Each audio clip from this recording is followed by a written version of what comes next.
Whenever Dajjal is beating his drum on something, as he's beating his drum on 2012, you must know something is planned. Okay? Since the world is now expecting something big, 2012, so let us not disappoint them.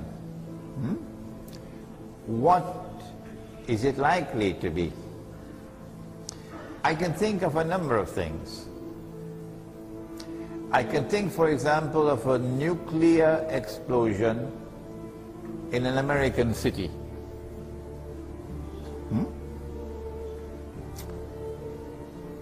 I can think about Israel launching her war to destroy Pakistan's nuclear plants and nuclear weapons, and simultaneously attacking Iran to destroy Iran's nuclear plants.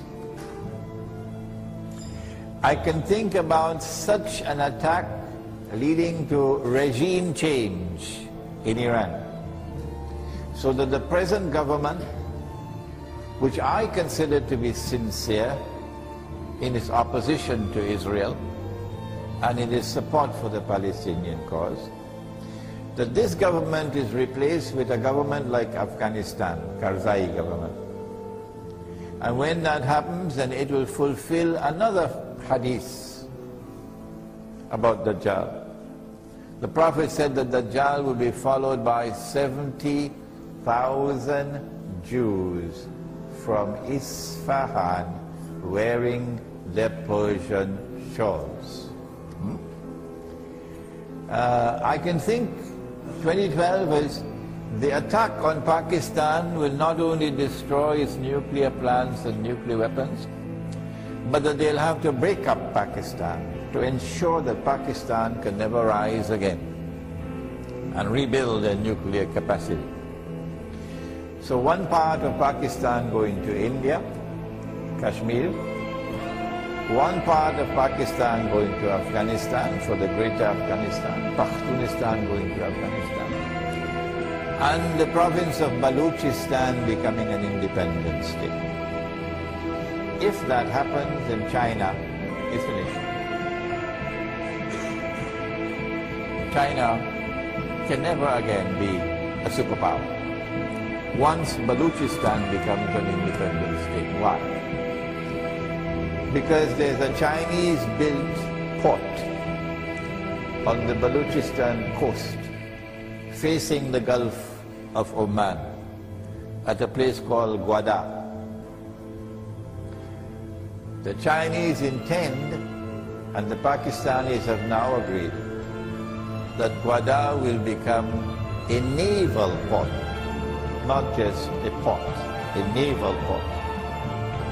If it becomes a naval port built by the Chinese, maintained by the Chinese, then Chinese nuclear-powered submarines, Chinese nuclear-powered ships can now have a fighting chance to patrol that area and to protect Chinese oil import. Because without oil, China is gone. But if the attack on Pakistan takes place and Balochistan becomes an independent state, then the first fruit of that NATO attack would be a US naval base in Gwadar. If the United States gets a naval base in Gwadar, China is finished. The other things that can happen, not only that they take over Libya so that they're able to establish their military presence in Libya. So when Israel attacks Egypt in 2012, the attack will come from both sides of Egypt. Egypt will be cornered. But finally, that by 2012, maybe before that, but by 2012, they're able to get rid of the regime in Syria.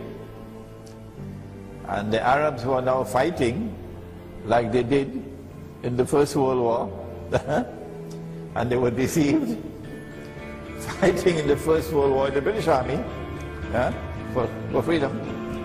and then ended up with what they ended up with. Those Arabs who are now fighting with American support against the Syrian regime in what I call a Yankee jihad will eventually succeed. And when they succeed and they take over Syria, the implication will be that Russia would lose its naval port on the Syrian coast. That naval port in the Syrian coast is the only access that Russia has for a military presence in the Mediterranean Sea. That's the only one, Syria. And so the uprising in Syria is eventually meant to cut Russia's throat. And that one, Pakistan eventually to cut the Chinese throat, but that's enough for now.